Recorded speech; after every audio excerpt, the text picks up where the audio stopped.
Hey guys, we are going to dive in right away. The first thing I want to talk about is using only 4 or 5 notes. Okay, I know that sounds crazy, but check it out. This is what it looks like when I play in the key of C, only using 4 or 5 notes.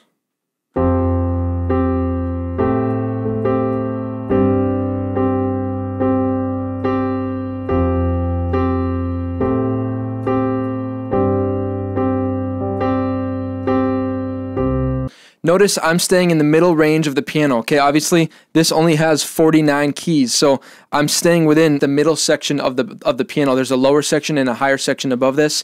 I don't need that to get the sound that I want. Okay, and I want to encourage you, maybe it doesn't really have to be as hard as you think it does. Okay, something I want to talk about is less is more. Less is more when it comes to worship music. Whether you're in a band or you're playing just with a piano and a vocal, less is more. 2 reasons why less is more. 1, the more you play, the more distracting it is, and it's not necessarily adding to the worship moment in worship music. The second reason less is more is when you have a consistent, simple chord progression going, and then you add a fill every once in a while, or one note that we'll talk about later, that shines so much more rather than doing that the whole time. Okay, breaking down what I just did a little bit. Here's what I play in the right hand. We're in the key of C, right? All I'm doing in the right hand is playing 2 notes.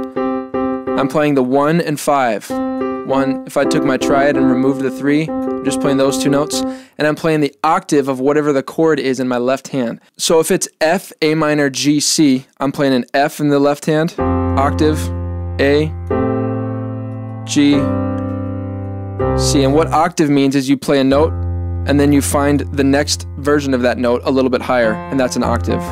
Okay? And listen to how different that sounds than maybe what you're used to hearing. Okay? Sometimes besides playing an octave in my left hand, I'll play the 1-5. So just like I'm doing in the right hand, I'll play the 1-5. So the 1-5 of the C chord, 1-5 of the F chord, A minor, G, and I'll interchange those. So maybe an octave C, and then 1-5 for the F chord, 1-5 for the A, octave for the G, and just practice that. This seems simple, but it's a huge part of how I play worship keys. It's a huge part of getting that pro sound, and it changed my view on piano so much when I realized a lot of the records I'm listening to actually have only 4 or 5 notes being played at a time, and there are a few other things that we'll talk about. Let's talk numbers. I'm really excited about this. A lot of people get nervous about numbers, but I'm going to break it down really simple, so check it out. We're in the key of C. Okay, so whatever key we're in is going to be 1. So we're in the key of C, so C has to be 1. What we're going to do is, if you realize there's 1, 2, 3, 4, 5, 6, 7, there's 7 notes, and then it's C again, and it just starts over. So in the key of C, there's only 7 notes. So we just give every note in the C scale a number. I already did it. 1, 2, 3, 4, 5, 6, 7. Okay? That's as simple as it is. And then what we do is we give every note a chord. So we just play a C chord. That would be our 1 chord. And then we move it up to D. And we're in the key of C, so it's all white notes. So we won't play any black notes in this key. Move it up to D. It's a D minor chord, so that's 2. Move it up 1 more. E minor, that would be 3. Up 1 more. 4. F, right? F major, G major, A minor. And we won't really use this. We'll talk about sev later, okay? That'd be technically a B diminished in case anybody cares. That's really it for numbers. You start with the key that you're in, that becomes 1, and each note, each number gets a chord. C, 1 chord. 1, 2, 3, 4, 4 chord. 1, 2, 3, 4, 5, 6, 6 chord. You just gotta know what key you're in, start on 1 and count up from there. It's amazing. Now let's put numbers into action. Okay, most worship songs are only 4 chords the whole time. I don't know if you knew that, but that's good news for us, okay? So let's take a progression. I'm gonna call it 1, 5, 6, 4. If this is new to you, pause the video, write it down. Let's do this together, okay? I'm here to help you. 1, 5, 6, 4. Write that down. So we're staying in the key of C, nice and easy. Okay, so 1 we know is C because we're in the key. Whatever key we're in, that's number 1. 1, okay, we've got 1. We got to get 5. So we start on 1 and count to 5. 1, 2, 3, 4, 5. That's a G. So now we need a G, we just add the chord. We make it a G chord instead of just the note. That's our 5 chord. So we've got 2 chords so far. We've got 1 and 5. Now we got to get to 6. 1, 2, 3, 4, 5, 6. 6. make it a chord. I know there's no black notes in the key of C, so that's an A minor chord. Now we've got our 6th chord. We got to get 4. 1, 2, 3, 4. So I make the F note an F chord, and that is the 4 chord in the key of C. So now we've got 4. So do that one step at a time. Write them down. Go as slow as you need to do. I remember doing this for the first time. It took a while for it to click, and you just got to go slow, and that's okay. But if we put it all together, this is what we've got. 1, 5, 6, 4. Also known as C major, G major, A minor, F major. This is what is so beautiful about numbers and why it's so helpful to you and your team to learn numbers. What you can do is you can extract the numbers from the chords like we just did. You can transpose it to another key, which we often have to do last minute on worship teams and whatnot, and use the same numbers. So we're going to move to the key of G. There's 1 sharp in this key, it's F sharp. So we'll keep that in mind moving forward. And we're going to play the same 4 numbers, 1, 5, 6, 4. So starting on the 1, it has to be G because we're in the key of G. 1, now here's our 1 chord. Now we got to find 5. 1, 2, 3, 4, 5. Make a chord out of it. There's that 5 going to be major here with the F sharp. Then we got to find 6. 1, 2, 3, 4, 5, 6. E minor. And now 4. 1, 2, 3, 4. There's our 4 chords. So we've got G, D, E minor, and C. Beautiful. Okay, so now you can play those 4 chords in any key because you can figure it out slowly. And a lot of times what you can do is you can look at the songs ahead of time before you get to practice, figure out what the numbers are. You can even look up number charts for the song that you're working on, and you can write out what they are and get used to this ahead of time and memorize it. And you're like, oh, look at this. It's really the same 4 chords the whole song.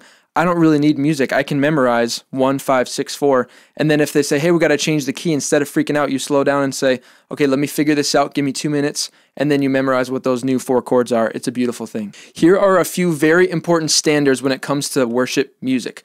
Okay, so our major chords in every key are going to be 1, 4, and 5. 1, 4, and 5. Our minor chords are going to be 2 and 6. 2 and 6.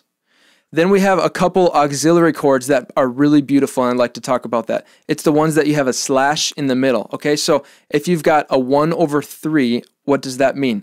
1/3 would be the 1 chord, back to the key of C, the 1 chord, over the 3, just the note, okay? So we've got our 1 in our right hand, and 1, 2, 3, 3 in the left hand, so that's an E. We're just going to make it an octave E.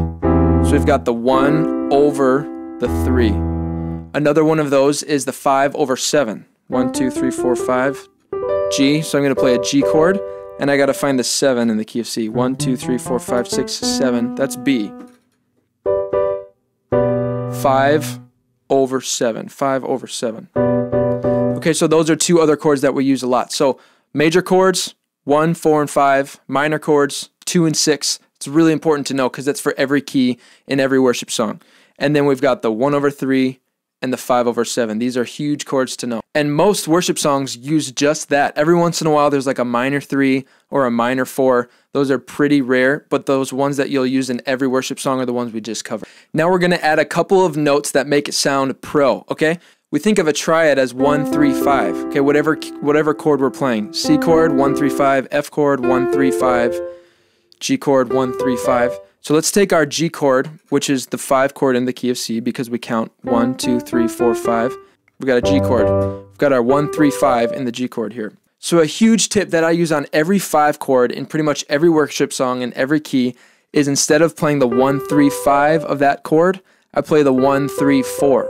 Okay, 1, 3, 4. Make it suspended. And it's beautiful, okay? So if I play our original chord progression with that instead, we've got 1, 4, 6,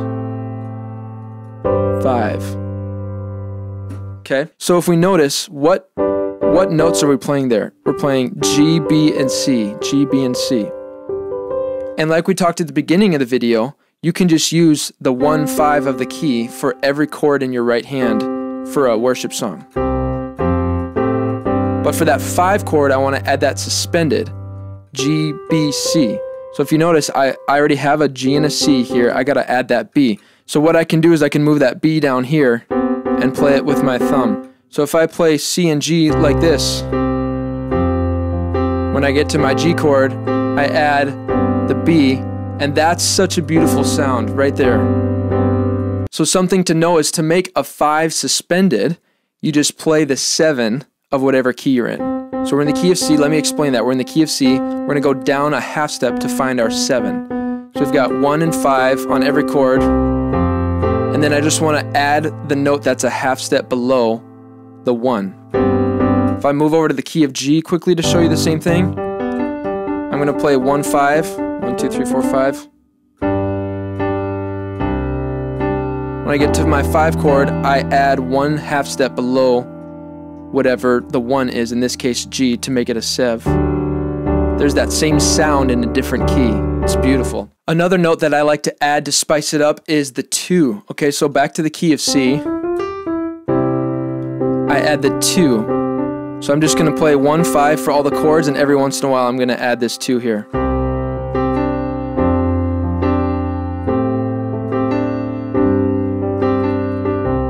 Right, super nice. And if I do that and include the 7 that we just talked about to make the 5 suspended, sounds like this.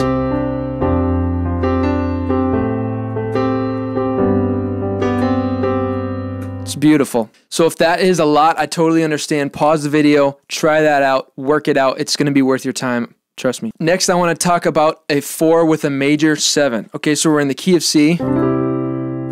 We got our 4 chord with an F. And if we go up an octave, we take an F octave and lower it again a half step, that's what a major 7 is. That's a major 7 interval. So if I play an F chord with a major 7, it's a really cool sound. So we've got our 1 chord and then an F major 7. That's cool, but how can I play it without moving my hands so much? Well, one cool thing to do is to play the 1 chord in second inversion, which means we just move that chord up 2 times. So we move that down an octave, and I'm just going to play the 1 chord in second inversion, and then play the 4 in my left hand, and not change anything in my right hand. And that's adding that major 7 on the 4 chord that makes it really beautiful. You could just play this for altars for a while right here. Move the left hand, and then I'm going to play that 5 with the sus, back to the 1 in second inversion. So you've got lots of options here. Lastly, I want to talk about a trick I use all the time and I love it so much. It's using the 1, 5 and another 1 on top. 1, 5, 1. There's a couple ways you can do this. So what I like to do is start up. So I'm going to slow that down. Over and over and over. And when you speed it up, what that sounds like with chords in the left hand is... It's great for builds, instrumentals, different parts. There's that 1/3 chord. What's cool is you can move this up and do 5, 1, 5, because it's the same 2 notes, right? These are probably things you've heard before and you've wondered how to get that sound. It's pretty simple. This is how you do it.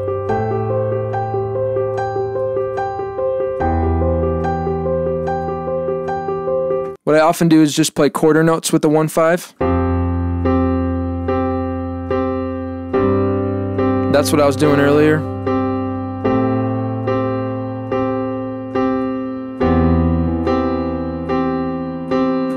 And to kind of mix those 2 ideas together, sometimes I just go 1/8 notes on these 2 notes right here.